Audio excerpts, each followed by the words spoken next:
Welcome to Dark Sorcery. I'm Alfredo Martinez, and I have with me once again Gazelam Ale. Gazelam, good to have you on. Hey Alfredo, Dark Hey, Sorcery. hell yeah, man. And Yeah. today we're going to talk about Voodoo. The title of this video is called Voodoo. Now, correct me if I'm wrong, but Voodoo is what's popular in New Orleans, and then you have Vodun, which is practiced in West Africa, and then you have Vodou, which is actually what's practiced in Haiti. Is that right? So what's interesting about this whole subject and conversation and what I think will be fun about this episode is originally when you and I first were planning on doing an episode, this was going to be an extension in the series of the Mesoamerican magic and religion because we've been so into that. And so we were discussing that, and then when we brought it up, I started talking about voodoo. And so you were like, "Oh, well, we could do a episode on voodoo. That's a cool subject and stuff too, you know." Yeah, But because it's but so complex. yeah, because it's so complex and everything. But in my mind, I was thinking contemporarily um of Mexican magic, which to me is voodoo. It's probably more appropriately brewed for like So a you're talking about like Kimbanda, Santeria, all that stuff. It was originally, it has its roots in Africa and in Haiti, and then it was brought to the Americas, which is why you're saying yeah.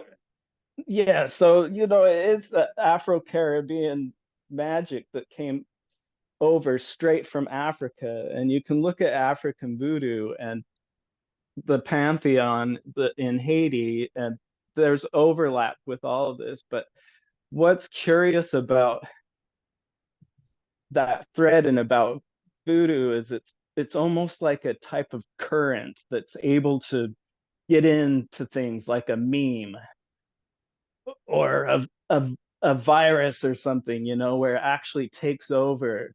And a lot of that, and what especially brought over with the slave trade and stuff, is that it was forced to it was forced underground, but instead it actually took over its host, like it took over Christianity and stuff. That's why a lot of the big joke is in South America is that's 95% Catholic but 100% voodoo, is yeah. because Well, the the now that you mentioned, Christianity, before the French arrived in Haiti and brought Catholicism to Haiti, Catholicism had already been introduced in West Africa before that happened. Is that correct?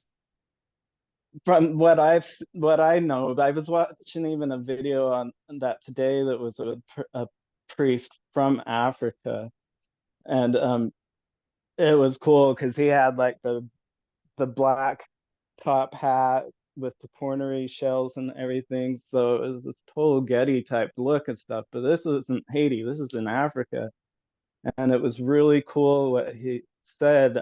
The interviewer asked him, are there any misconceptions or anything that you would like to tell people about voodoo that people don't know?" And what he said was that voodoo is universal. He said people, black people are not the only children of voodoo. And he says, where voodoo breathes, it manifests. And so I see it as this old world religion, probably the earliest religion out of Africa that is able to get into this other stuff. Actually, Afro-Caribbean music is really similar too with cumbia. It's a type of music that today, contemporarily, you have punk cumbia, you have electronic cumbia, you have rap cumbia, you have traditional cumbia, you have like the really cool stuff in Monterey and places in Mexico where they're like actually slowing the records down so it gets all like really crazy Satanas or Satanas kind Yeah. of stuff, you know? Well, let me ask you this. A lot of the deities that are petitioned and communicated with in these Latin American religions, would you say that a lot of them are the same as the Loa in Voodoo? Yeah, there's like actually direct correlation with them. And that is one thing that's really unique about is you can see how Papa Legba, this old god that, you know, he has a cane and he's this old ancient knowledgeable. By the time the Lord of the Crossroads makes it to the Americas, he becomes this reborn young trickster deity of the crossroads. And so it's the same deity of family as these crossroad family of deities, but in the Americas it manifests more as this young um Mercurian Pan type of spirit, you know, that's like a trickster, but it's Right, still the Lord of the Crossroads. You cannot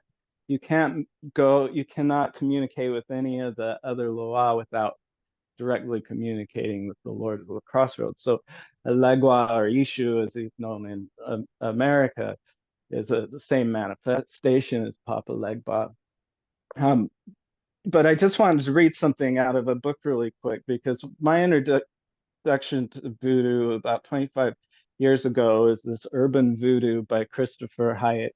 And the thing that's curious about it, and we talked a little bit of that in the green room and personally before, is we have a connection with magic through Golden Dawn type disciplines and some of these magical disciplines where we were doing out, you know, the lesser banishing rituals or you know, I have some Thelema background, so like the Star Ruby or even working with stuff like out of the Greek papyri, like the headless ritual or the bornless one or things like that. right. But Christopher Hite actually helped Israel Regardie write the compile all the Golden Dawn system of magic, this giant tome of a brick of a book, Yeah.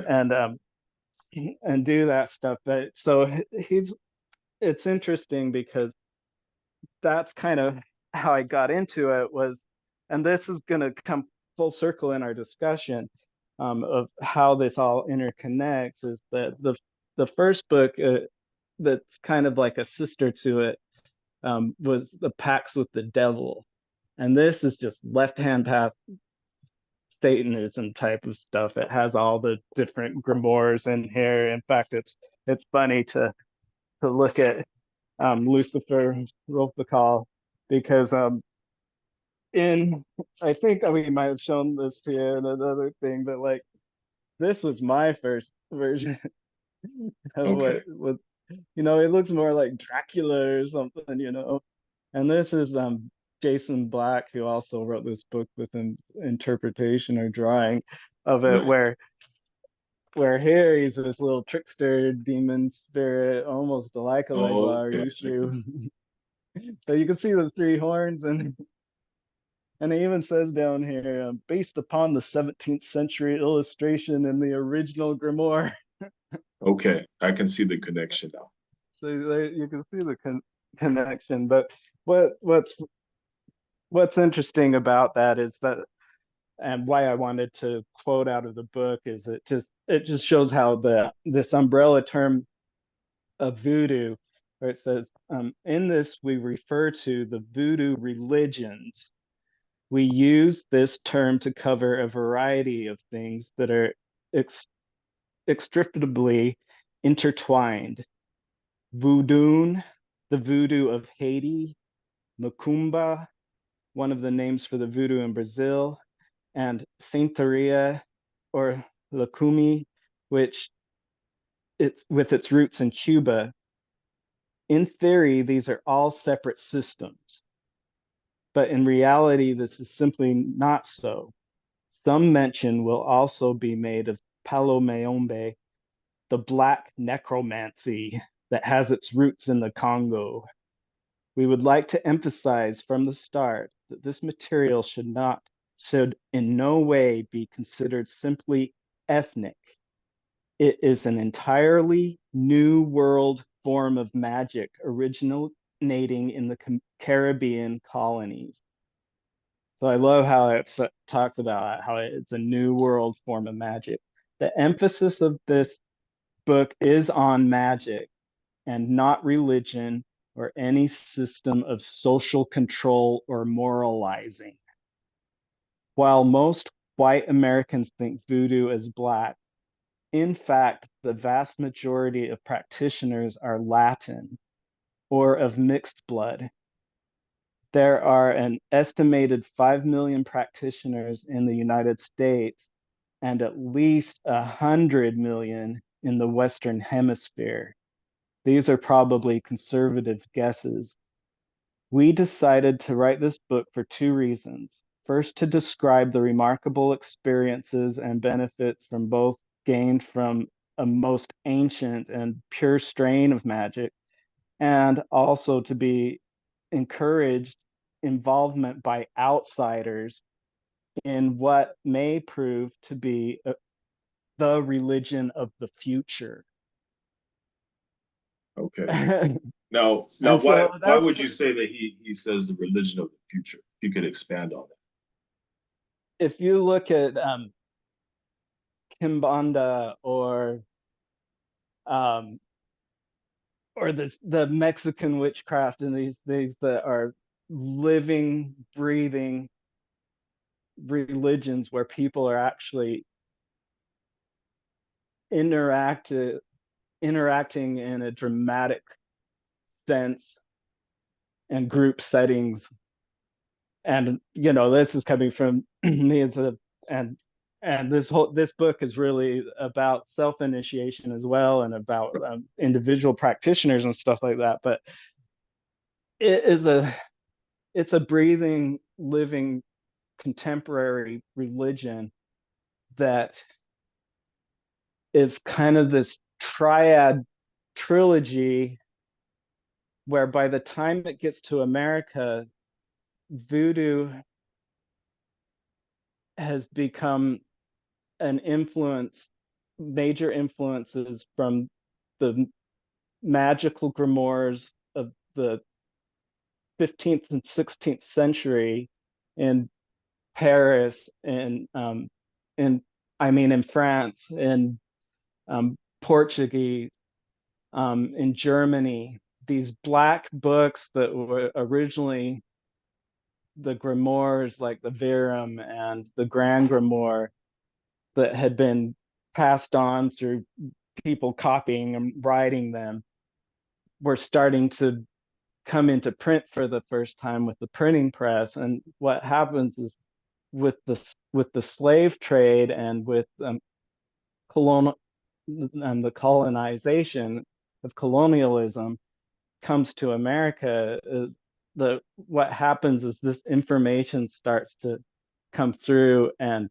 merge with the indigenous native cultures and the shamanism right, and the remnants of the Native Americans right. mixing with the African, mixing with these black magic grimoires. And the way that they got in there is that the villainization of voodoo by the Catholic Church, full circle in Africa itself, it kind of becomes this thing like if you want me to be the villain, then we are the villains, we're the Satanists and stuff like that. You know what I mean? Where it is a really pure religion that's probably more pure than something like Christianity that was probably just made up by the fucking Romans or some shit. Now, let me ask you about this. The show American Horror Story is very popular, and I watched the entire American Horror Story Coven, and in that series, it showed Papa Legba, but he looked more like Baron Samedi, the way that he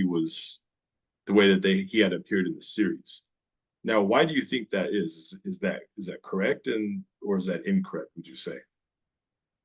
I think what's happening is that same kind of evolution that you see with Legba and turning into Ishu is that I don't think it's correct, and purists and stuff, of course, would freak out and say, "Oh, they're not the same." But I think they are in the same in the sense that they're the deities of the crossroads, and Bawan Zamdi and the Gedi and those Loa and spirits, they're almost like the great grandfather version of Legba, where it's even where the sons die, where everything dies. It's like the Gedi are the end of the crossroads. You know what I mean? Right. Like X marks the spot type of end. So Okay. I think that the family of them being the lords of the crossroad is definitely there. And Papa Legba and Zamdi is one of my patron saints, and how I got access to it Right. through those loa. So I mean, I think in the movie that might be what's happening. I don't know. I've never seen it. I've seen like the first season, and then I kind of stopped Well, watching in after that. Hollywood, you can't really take everything spiritually that they show at face value. I mean, they're going to show what they think is going to get the most reaction out of people and get the most people either buying DVDs or streaming their shows. So that's really what the Yeah, bottom line it's is. just a weird choice because I think Bawan Zomdi or Zomdi or Samadhi, or those are pretty badass names, Yeah. Papa Le Papa Legba's memorable and things like that, but I don't know why you'd want to appropriate it. It's weird because in for example in Kimbanda and Makumba and things like that, is that it looks like the pantheon changes, but what happens is like Ishu and Pumbajira, who are the crossroad gods. Pumbajira is consort of Ishu, but essentially is female Ishu, same spirit. Is that those those Ishu end up appropriating the other gods, and so you'll have drawings of their sigils and different things that you'll see like knives and things, and anybody that studies voodoo will be like, well, knives, and that is associated with Ogun or the war god.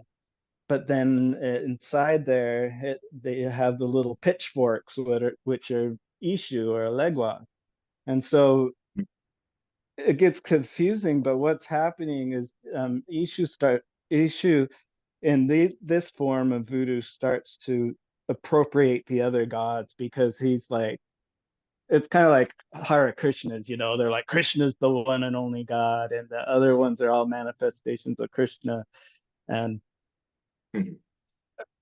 how religions evolve. And I see occultism and religion and magic and stuff like this a lot as a meme or a virus, that it's able to adapt and change, and so it just, even the Legua, even the different Legua and Ishu and Loa themselves are families within families and families. And so you say, well, you have the Gedi. Well, the Gedi are families and families and families of these death spirits or whatever, And so Okay. Okay. Well, um, thousands of Ishus, you know what I well, mean? some people say that Haitian Vodou is actually the Africanizing of Catholicism. Would you agree with that? That it's Africanizing Catholicism.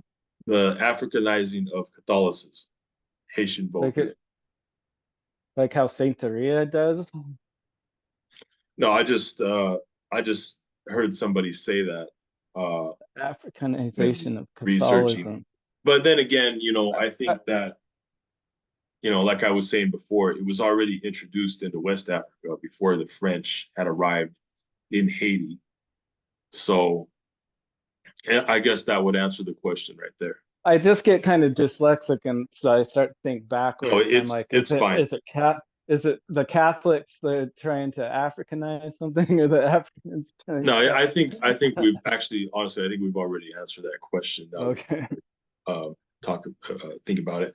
Let's talk about the nations. Okay, now the different types of Loa are called nations. Is that correct? Um, In the I'm not as I'm not as familiar with that term. For me, okay, the nations would be the different manifestations of law in different systems. So okay, you which might is have kind of the Congo, which are the Congo or the petro spirits or the right, which is kind of okay. We're kind of on the same page there. So the prominent nations of Loa are the Rada, the mm, Petuo, and the Guide. yeah. So Now, since those are the most prominent ones, is there anything that you'd like to comment on those three? um just that they do have different aspects. Like the petro are seen as a lot more fiery and dangerous and um, venomous and kind of Right. hot red, you know, where Hmm. maybe it's like Congo spirits and things like, I don't want to distill them down to elementals and things like that, but they have, so you might have Azili, which is the goddess of love, but if she manifests as a Dantor spirit, or like sometimes her name is like Azili of the blood eyes, or Azili of um, that vomits blood or something like that. They have Right. all these different names, and so the petro spirits would be more manifested as like really aggressive. Um, God, when they become possessed by them, like they can drink hot chili liquor that most people wouldn't even be able to put one drop on their tongue, and they'll Right. just be like drinking it and spitting it everywhere, rubbing hot peppers in their eyes and Well, but then stuff again, like that. in their celebrations, they consider it an honor to be for the Loa to enter them and kind of take control. That so I guess that's kind of what's happening when that does. So But I think now with the nations, it does, you know, that's kind of the difference between different forms of voodoo too, where you might have candomblé, where it's like a really everybody dresses in white, um, and the main deities are like Obatala and like more the really really light spirited white magic type of things, where Kimbanda is definitely more like the black magic and the darker kind of stuff, where mm, there's forms of Kimbanda where it's the issue, but you might have issue of the black cape, or um, there's one group in Brazil I was following that's really interesting. You know, their temples look like these cross between a Masonic temple and a rave or something. And there's giant statues of Legua and Ishu and Pombagira. And, Ishu is a giant red devil with a pitchfork, yeah, and Pombagira is a female devil.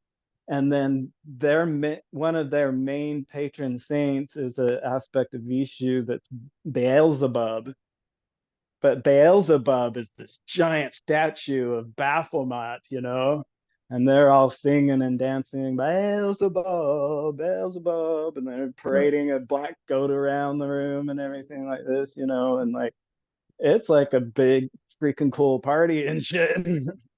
It's the type of thing where you're watching and you're like, wow, man, that'd be so cool to be there and everything, until they like start cutting the goat's throat. And you're like, oh, Some of the whoa. some of the guests are like, oh shit. No, but I mean, now I just want to comment on this. A lot of movies tend to look at voodoo as being like about evil and curses, when in fact, really, if you want to look at it as a whole, it's prominently about healing. Would you agree with that? Yeah, especially as like the African religion and things. I think a lot of what you see, and it does manifest in this black magic and dark magic and stuff, but I think those manifestations are a response to the other side. You know what I mean?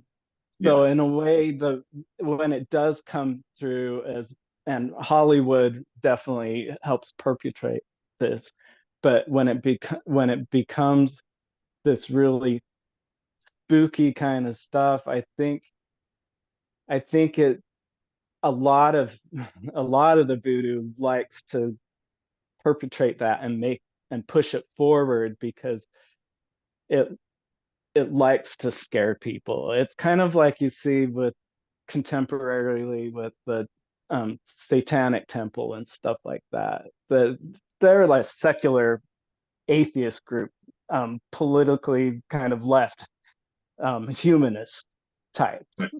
A lot of it, but they really know how to light a fire into the Christians' asses and stuff, especially if you're making people put the Ten Commandments in public schools and things like that, or up on the courthouse and places where religion shouldn't really be unless you want to put our Baphomet statue up there as well. You know what I Right. mean? Right. And so I think I think as a consequence, it becomes appropriated, but at the same time, it's not shy and spooking people out. That's why when you see the newest versions of these religions popping up, like Saint the Morte and stuff that have big influence with the drug cartels, but also like the people down there. There's people that really love her, and you could see her as like a Getty type of spirit. And Saint Maria, it's the same current of stuff that's like, I mean, that stuff's like really a new religion, probably one of the most new religions that's Right. popped up the past, So it just shows you how much it's a living, breathing thing that's happening. Okay. So another thing I wanted to touch on is that there really is no official book or guide on how to practice voodoo. I mean, it's based on oral traditions, passed on from generation to generation and by word of mouth. So there's no official text or guide that's, you know, that applies to everything. Would you agree with that? No, yeah, and most access to any of this is very recent, and just because of the information age. When I first got into it 25 years ago, and that's not I mean, that might seem long to some people, but that's not really that long ago. But the internet wasn't anywhere where it is today, and information for any of this stuff. You had to kind of know somebody, or for me, a lot of it was having to actually physically go to Mexican botanicas and stuff in the town. And so that's also why I associate so much of the different Mexican religions with that, because we grew up in Utah, but for me and my ethnicity and heritage is growing up Mormon, is that we came here, my ancestors came here to escape the United States. This was Mexico, and Mexico was all the way from California all the way up, I think, to like parts of Idaho, and Mhm. all the way down. So Right. The American Mexico was, Southwest. Yeah.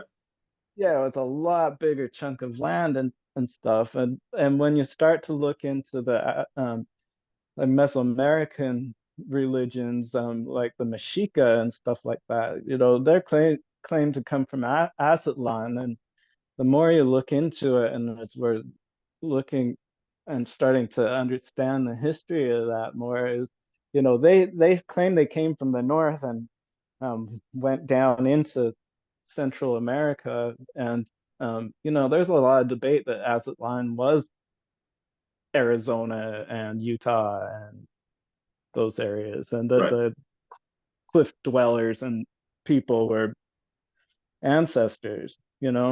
So